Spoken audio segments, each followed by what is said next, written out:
come on in, come on in, come on in. It's our weekly recap of the Real Housewives of Orange County. And I can't believe that we're still talking about it because I just wasn't sure at the beginning of the season. But as you've seen, if you've been watching our recaps of the Real Housewives of Orange County, every episode I'm sort of like, do they still have me? Do they still have my attention?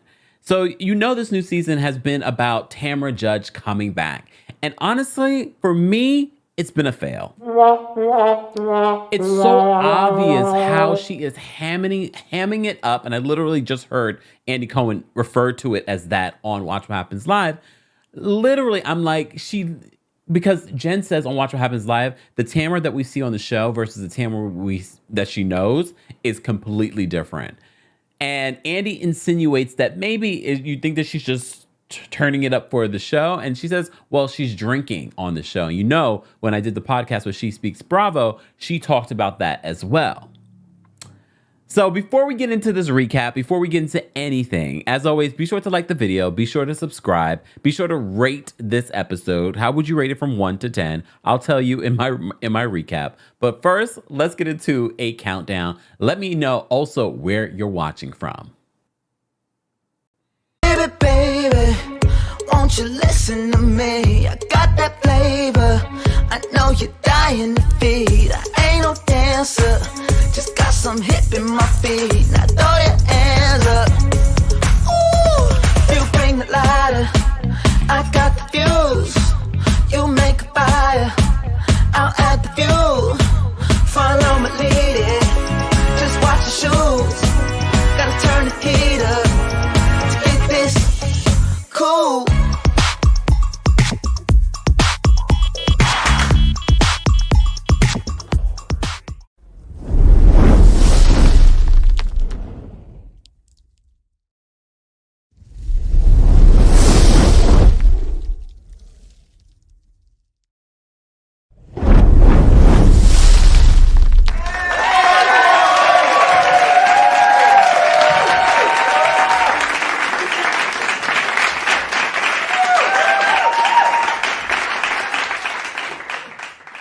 Welcome back to the Kempire channel, your number one source for pop culture news and music, entertainment, reality TV, and so much more. As always, don't forget to like the video.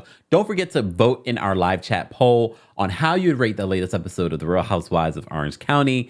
Also, as a reminder, a new episode of our podcast, canceled on Kempire Radio on your favorite podcast platform, is now available. I'm talking about my trip to Greece, to the Netherlands, to Germany, and I'm talking about everything that led up to it, what I did during the trip, and I'm talking about the Real Housewives of New York and the podcast exclusives. I also add some other stuff that I talk about.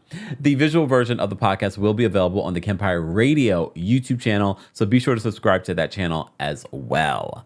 So, The Real Housewives of Orange County, if I had to rate this episode, for me, it was solid. It was probably a little bit more than solid. So, I'm going to give this a rating of maybe 7.5, maybe an 8. But I think giving it an 8 would be too generous, especially when we have people like Tamra and Gina that are reaching.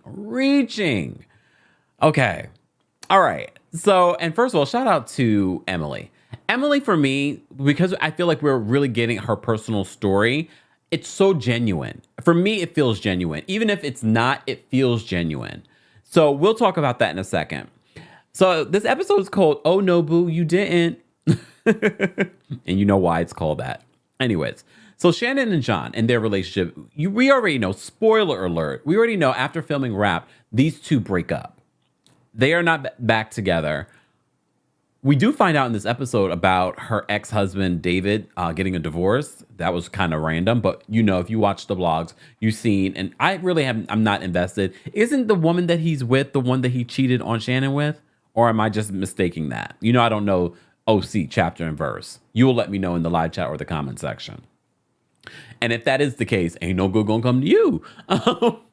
Anyways. So we're seeing this interaction between Shannon and John, and I think we are starting to see the cracks in their relationship because John wants to have a little bit more fun, and Shannon's like, I got a lot going on. I have 2 kids that are going off to college. No, 3 kids that are going off to college and things like that. So she's got a lot going on, and it's also Shannon. Shannon's high strung, okay? She also mentions that this is the first time that in a while that they're having dinner at his place. They usually have dinner at her place because there's a lot of stuff at his place that she's like, I don't have everything that I need. Relatable. And she says this is one of the rare times that John has cooked for her. And I know some people might be like, well, that is pretty horrendous. Why? I think it's just typical. Honestly, let's be honest. When was the last time your husband cooked for you? You know what I mean? But not to say that it shouldn't happen. And he's not her husband. But regardless, I still enjoy seeing Shannon. I know Shannon's been on the show a very long time, but for me, her quirky, I say this like every recap, but I really do enjoy these little quirky moments with Shannon. And I can see why a man might find that endearing. I don't know what was going on between her and John, but based off what Tamara was alluding to about their relationship, it might be for the best that they did break up. But we're starting to see the cracks in their relationship in this episode.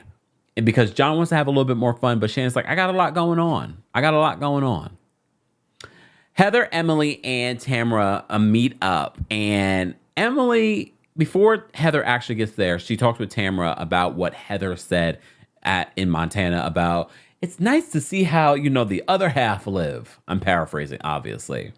And Emily really does call Heather out for that. She's just like, at your big age, you don't know the importance of manual labor. And you know what? To be honest with you, I didn't think about it that way last week when she said it, or the previous week. But when Emily said it, I was like, well, you got a good point. But I don't feel like Heather, by saying that, her intentions was to be malicious. I think she did know way before her big age that manual labor, but it was a reminder. And I think we take for granted certain luxuries that we have in life, no matter what age we are. We may have thought about it when we were 20, but we didn't think about it for a while because we've been living a different type of lifestyle. Just saying. I'm not judging Heather for living the lifestyle that she's living. Okay? At least in that moment, she can take appreciation. There are plenty of people that will do things like that and not appreciate anything in that moment. Just saying. So Emily calls that out. She's just like, really? Anyway, so Tamara brings up Heather having an appreciation, as I said before, about, manual labor and things like that. So they're all sort of like catching up. And one of the consistent things that they keep saying about Heather is condescending, based off of some of the things that have been playing out with her. All right. I can see where people would look at Heather as condescending. I can see it. I can definitely see it. I'm not going to sit here and act as if I can't see where people might see her pretentious behavior as being condescending, especially if you're insecure around her. You know what I mean? And I get that feeling with some of these ladies. They're insecure around her because Heather gives off this level of security within herself. And I don't think, even if she didn't have all the money in the world, I think that she still would be the same Heather. You know what I mean? I'm starting to sound like a Heather stan, and I'm really not.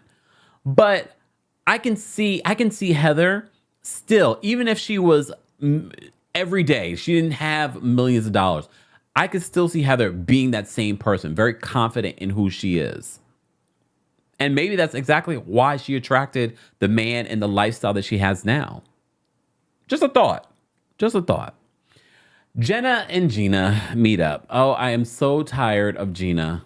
But this was a nice conversation because Gina's like, I can now look past, the issues. I really like you. And Gina, I'm so tired of Gina. And it's not because all the fans want her gone. They've been wanting her gone. It's not that. Specifically this season, especially her trying to make an issue with Jen when there really is no issue. And I'm not saying that she can't be triggered because she was cheated on. It just feels like a reach. It feels like she's reaching for relevancy to the point where Jen's situation triggers her so much. Because it's not like Jen's situation was like the Scandival situation. She had this emotional affair, and I'm not saying that wasn't bad, but it wasn't sort of like this. It wasn't very similar to what happened to Gina. So I'm just sort of like, it's a reach. And last week she was like, I went to a wedding in a church and it reminded me of my wedding in a church and it triggered. It's feeling a little too much, Gina. It's feeling a little too much. But anyways, but we learn a little bit more about Jen's business. So she has started this yoga studio with her ex-husband. But she says, the whole point of starting this business and sort of creating her own independence. I really like Jen. Is she with a cheater, pumpkin eater?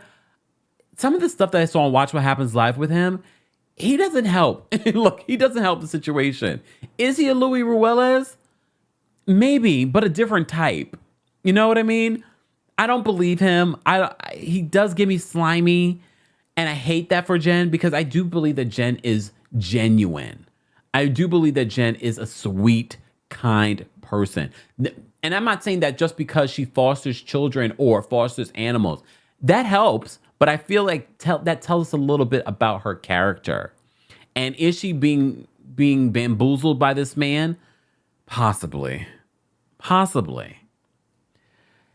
Anyways, so they discuss their issues, but they also bring up Gina and Jen. They discuss the issues with Tamara, and Gina's was sort of like, Tamara doesn't have your back. She's been saying all these different things about you.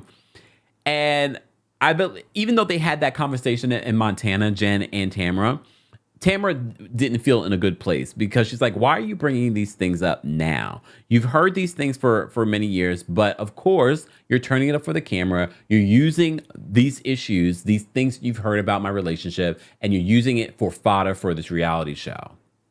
And a lot of you have said, if you've been watching The Real Housewives of Orange County for years, this is what Tamara does. And Jen didn't realize that and is blindsided this season. And look, here's the thing. Ryan could be a cheater, pumpkin eater. However, I feel like the worst situation here is that my friend of how many years is using the possibility that my relationship is not solid and throwing it in my face for television. And literally through a napkin. First of all, those are fighting words. That is not to be, I'm not reaching, but if she wanted to file charges, that is considered assault. But first of all, it's just so disrespectful. It's disrespectful on the same level, in my opinion, as spitting in my face. You're taking an object and throwing it in my face in front of people, new people that I'm becoming friends with. And Jen, you did nothing. You got to turn it up. And I'm not saying you need to throw something at her, but you should have stood up in that moment to put a line in the sand, because you teach people how to treat you. And you just taught Tamara, I could do that and you will do nothing. And I'm telling you, I felt disrespected for Jen. I felt so disrespected for her. My good friend, first of all, is telling all these women these rumors about my boyfriend. And now you're blowing up in front of me and throwing a napkin in my face. Okay, I've gotten far ahead. Let me come back. So Emily. So I told you at the top of this, Emily's relationships, her family story, she's been sharing it in these last couple of episodes. This episode, she's talking about how she's been, talking with her mom and texting with her mom. And her mom sent some pictures of her and her sister from when they were younger. And she said it got her a little emotional, and she's telling her husband that maybe, we'll have my mom come out. So she gets emotional as she's about to call her mom. And as she calls her mom can tell that she's upset. And she talked about, she would like for her mom to come and stay out, stay with her for a little bit. What she did say before she called her mom was that, her mom, after she got a divorce, was very depressed. So she remembers growing up with a mom that really wasn't present, like emotionally present for them.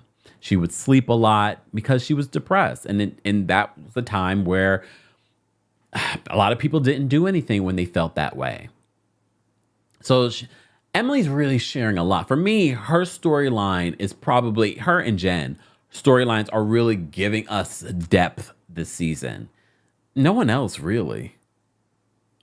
I got to think about it, but no one else really is giving us that level of depth. No one. Which is fine, I guess. Look, I guess. All right. Guys, if you're just joining us, don't forget to like the videos, an easy and free way of supporting the channel. Speaking of supporting the channel, there are multiple ways that you can support. Liking Thank you to all of you that send in super chats, cash apps, Venmos, PayPals, things like that. Buy merch. We appreciate you guys. More information is available on all of those things are available in the description of the video. All right. So moving on so Emily invites her mom. Again, I feel like this is such a sweet moment and real moment. If it wasn't a real moment, first of all, sidebar. Y'all seen the recent pictures of Emily? She's been working it out. I think she's addressed it. I don't believe she said it was Ozempic. It's not, everything's not Ozempic. There are so many other types of things like Ozempic, but I don't know if that is the situation with Emily. But Emily, you look great.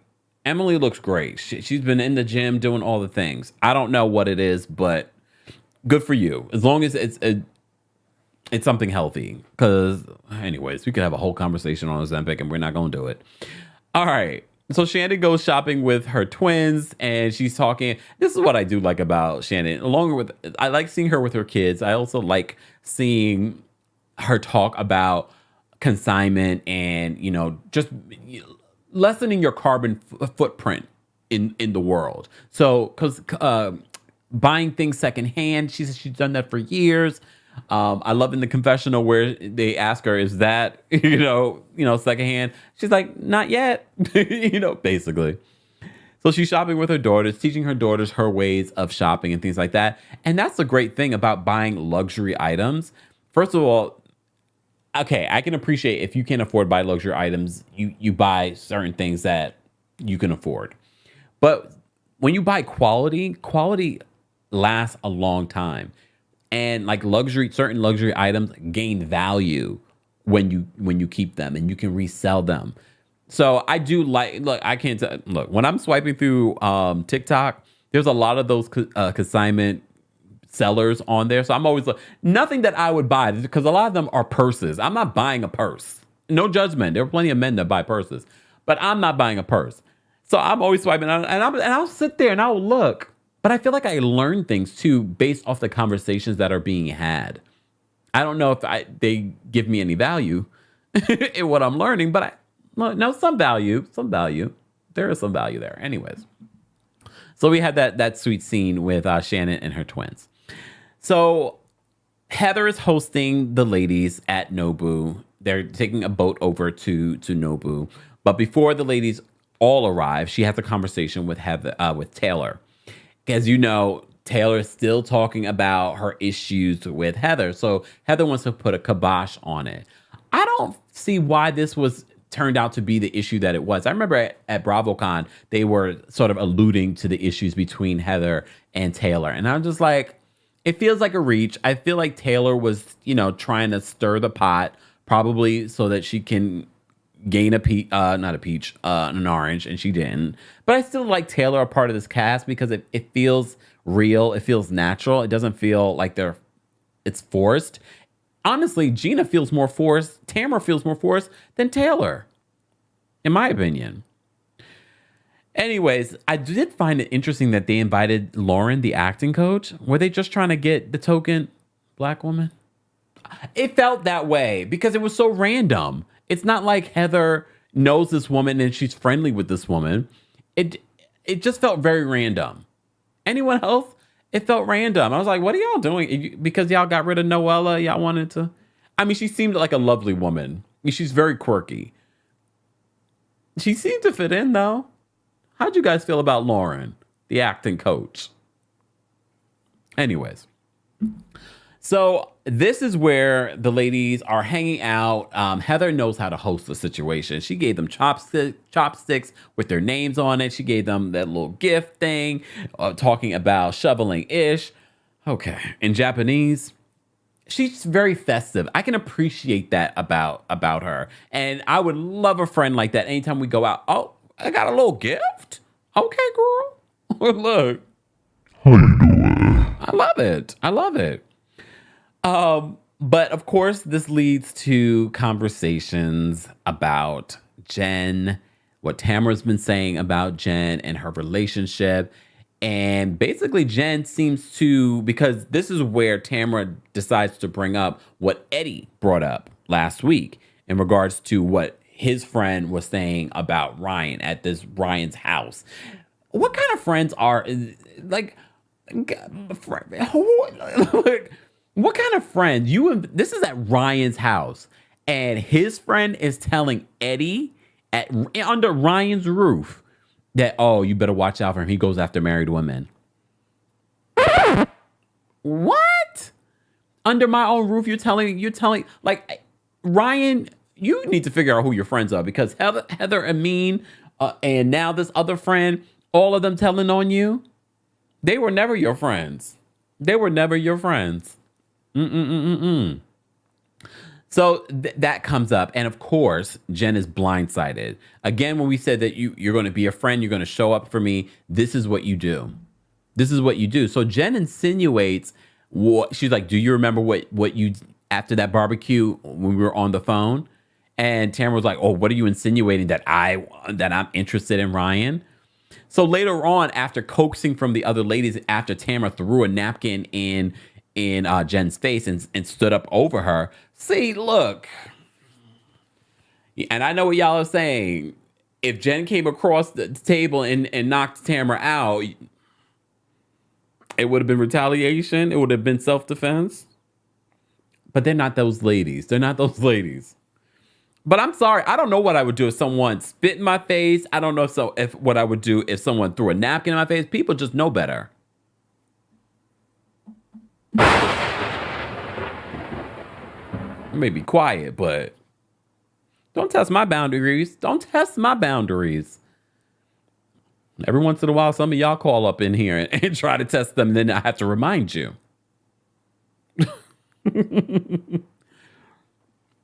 Jen, you teach people how to treat you. And in that moment, you told Tamara, it's okay for you to throw a napkin in my face. It's okay for you to disrespect me and my relationship in front of these ladies.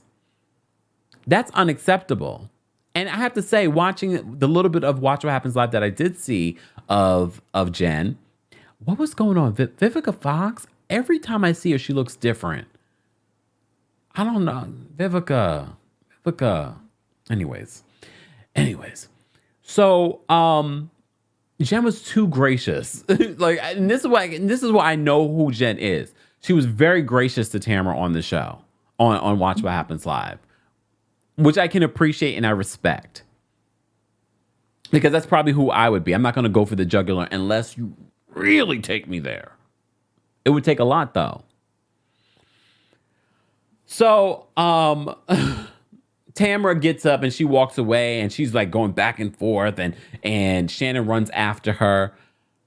We have those cute little moments with Shannon when they were inside the Nobu bar. Cute little moments. But Tamara, it feels like you're just doing too much. It feels like you are just really, really just trying to secure your spot for next season.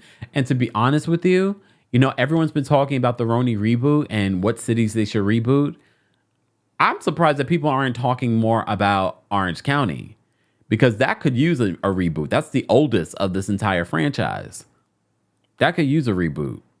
I wouldn't get rid of everyone, though. I like Emily. I like Shannon. I like Jen. She's a newbie. I feel like she deserves a second shot. But everyone else? Heather, you don't care. You're leaving the OC. So this doesn't even matter. Just saying. But Emily is confused, because Emily was active this episode. She's just like, I don't understand how this lady threw a napkin in your face and you're not telling on everything. You're not coming. You can't say a negative thing about her. Because Emily's just like, I wish someone would do what Tamara did to me. So I don't know how it goes from Tamara and Jen's issues to Heather and Gina's issues. And Emily also points out, she's just like, I feel like, Heather, you're a different person now that Tamara's around. Because before, when Tamara wasn't around, you did not see it for her. So this leads to Gina getting a backbone and then talking about, based on how you're treating Tamara, it makes me think that our relationship isn't real. So this is when she starts blurting out every issue Gina has with Heather. And to be honest with you, I kind of was just like this. And I'm sure this is exactly how Heather felt. She probably was just like, in her head, la la la la da da. Gina, come on. It feels like a reach. It feels like a lot. But I do pay attention to what Emily's saying. Is Heather a different person now that Tamara's around? It's very clear that Heather wants a friendship with Tamara. I don't know why. I really don't. And she seems to be somewhat jealous of the friendship rekindling between Tamara and Shannon. That friendship feels more natural, though, Heather, than your friendship with Tamara. I don't feel like you and Tamara would be real friends in real life. Just saying. Maybe in real life you would be, because Tamara is not putting on for a show and she's not drinking as much as she's drinking. Who knows? But Gina, it feels like a reach. I'm already really tired of you this season. Like, there's nothing endearing that I can, like, oh, well, I do love her friendship with Emily, but we haven't really even seen a lot of that this season. Yes, we see it in flashbacks of you having conversation, and it's very clear that was part of the motivation between Emily and Gina and what they brought to the table. But Gina, I'm trying, girl. I'm trying, but I can't. Jen, I'm trying with you too, girl. You better get activated. The Super Bowl is your reunion is the Super Bowl. You better get it together. And my thing is, you don't have to be shady. You don't have to pretend to be anything no, come with some facts. And you better come with some facts about your relationship. But they're still together. He was with her at Watch What Happens Live with a messed up spray tan. I don't know. He's an interesting one. Jen, I feel like you could do better, but girl, look, you like it. We love it. I've been through it with Teresa Giudice and that other one. Honestly, I don't feel like Ryan is as bad as Louis, though. He might be a cheater, but I don't think he's as bad as Louis. Because I don't think Louis is just a cheater. I think Louis is other things. But anyways, I've digressed. Guys, if you are in the live chat, be sure to let us know your thoughts on this episode. Don't forget to rate this episode, or let us know in the live chat what you would rate this episode. Like I said, I'd probably give this a 7.5. I'd be generous to give it an 8. But who knows? If you're part of the replay crew, as always, be sure to let us know your thoughts as well. Don't forget to let us know where you're watching from. How are you feeling about the season? Do you want to see a reboot of The Real Housewives of Orange County? And if you did see a reboot, is there anyone on the current cast that you would keep? Maybe. Guys, I talk more about The Real Housewives of New York reboot in the latest episode of our podcast, Kempire Radio. Be sure to subscribe to the Kempire Radio podcast on your favorite podcast platform. And don't forget to rate us a 5. And the visual version will be out later on the Kempire Radio YouTube channel. So be sure to subscribe to that as well. Again, thank you to everyone that liked the video. Thank you to everyone in the live chat. Thank you to our channel members. To become a channel member, head on over to teamkempire.com/join. And thank you to our King's Guards. We could not have these types of fun conversations without them. So be sure to thank our King's Guards as well. I appreciate you all being here. I will see you all in the next video. There's a lot going on. So be sure to check out some of the things that you may have missed. And follow us on TikTok, Twitter, Instagram, and Threads. Everything is at TheKempire. All right, let's get out of here, guys. Have a great rest of your Thursday. Bye. I got the views. You make a fire. I'll ask you. Follow me.